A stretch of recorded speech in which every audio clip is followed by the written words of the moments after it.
نحمدہ و نصلی علی رسولہ الکریم اما بعد۔ سیدنا ابن عباس رضی اللہ تعالی عنہ روایت کرتے ہیں کہ رسول اللہ صلی اللہ علیہ وسلم نے فرمایا، ہؤلاء امتک ومع ہؤلاء 70,000 يدخلون الجنۃ بغیر حساب۔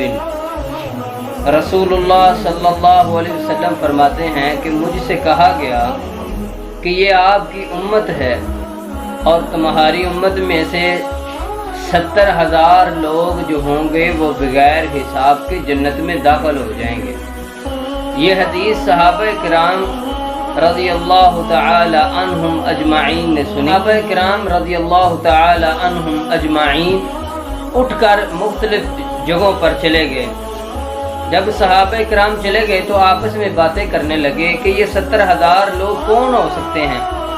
کچھ کہنے لگے کہ یہ ہماری اولاد میں سے ہوں گے، کیونکہ ہماری اولاد میں سے وہ پہلے دن سے ہی مسلمان ہوں گے۔ ہم تو پہلے اسلام پہ نہیں تھے، اب ہم نے اسلام لے کے آئے ہیں، اب ہم ایمان لے کے آئے ہیں۔ یہ ہم نہیں ہوں گے بلکہ یہ ہماری اولاد میں سے ہوں گے۔ کوئی کچھ کہنے لگا اور کوئی کچھ کہنے لگا۔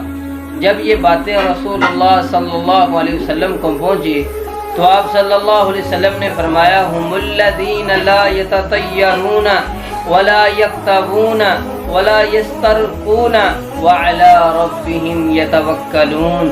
اللہ کے رسول صلی اللہ علیہ وسلم فرماتے ہیں، میرے صحابہ، یہ 70,000 لوگ وہ ہوں گے جو جنت میں بغیر حساب کے داخل ہوں گے۔ فرمادار لوگ وہ ہوں گے جو بدشگونی نہیں لیتے ہوں گے، داغ نہیں لگواتے ہوں گے اور علاج کے غرض سے دم نہیں کرواتے ہوں گے۔ اللہ کے رسول صلی اللہ علیہ وسلم نے فرمایا کہ ان کا پختہ ایمان اتنا پختہ ہوگا اور وہ دم بھی نہیں کروائیں گے، صرف اللہ پہ توکل ان کا اتنا زیادہ ہوگا۔